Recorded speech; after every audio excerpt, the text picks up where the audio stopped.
নমস্কার ফ্রেন্ড, দেখুন আমরা রিং পিস্টন কীভাবে সেটিং করে সেটা আপনাদেরকে বোঝাচ্ছি। তো দেখুন, এটা আমরা অ্যাডজাস্টার রিংটা লাগাচ্ছি। অ্যাডজাস্টার রিং ফিটিং করার সময় আপনারা একটা সবসময় মনে রাখবেন একটা জিনিস, অ্যাডজাস্টার রিংয়ের মুখ, যে অ্যাডজাস্টার রিংয়ের যে আপনার মুখটা থাকে, দেখুন এই যে অ্যাডজাস্টার রিংয়ের মুখটা সবসময় আপনাদেরকে গজ চেন পিন যখন লাগানো হয়, গজ চেন পিনের মিডিলে লাগাতে হবে, বুঝতে পেরেছেন? গজ চেন পিনটে মিডিল লাগাতে হবে আপনাকে। তো এরপর আসছে অয়েল রিং, যেটা অ্যাডজাস্টার রিংয়ের ওপরে একটা থাকবে, অ্যাডজাস্টার রিংয়ের নিচে একটা থাকবে। দেখুন আমি লাগাচ্ছি।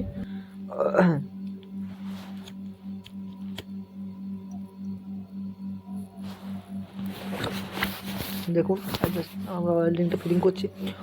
একটা জিনিস মনে রাখবেন, অয়েল রিং দুটো থাকে, ঠিক আছে? তো অয়েল রিংয়ের একটা মুখ আর একটা অয়েল রিংয়ের বিপরীত পক্ষে থাকবে, তবেই হবে অ্যাডজাস্ট অয়েল রিংয়ে। আপনি আপনি যদি অয়েল রিং একসাথে সেটিং করে দিন, মানে মুখ দুটো যদি একসাথে থাকে, তো মোবিল খাওয়ার রোগটা কোনো দিন যাবে না। স্মোক সবসময় করবে যদি আপনারা রিং পিস্টন ঠিকঠাক না সেটিং করেন। রিংয়ের উল্টো সোজা আছে, ঠিক আছে? আপনার পিস্টনের উল্টো সোজা আছে, এগুলো সবসময় আপনাকে ধ্যানে রাখতে হবে, ঠিক আছে? দেখুন আমরা দুটো অয়েল রিংকে সেট করলাম, একটা তার বিপরীত পক্ষে সেট করলাম, ঠিক আছে?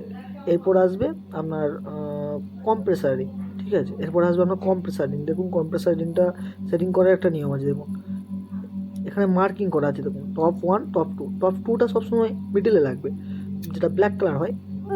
এমনি নর্মাল গাড়ি অনেক রকম মডেল আছে, সেগুলো আপনার টপ 2 টপ 1 দেখে লাগানোটাই সুবিধা হবে সবথেকে বেশি। তো টপ 2 যেটা লেখা আছে সেটা সবসময় ওপর দিয়ে থাকবে, লেখাটা যেন আপনাকে দেখতে পাওয়া যায়। লেখাটা যদি নিচে দিয়ে থাকে তাহলে আপনার রিং খুবই তাড়াতাড়ি জ্বলে যাবে, ঠিক আছে? তো আমরা দেখুন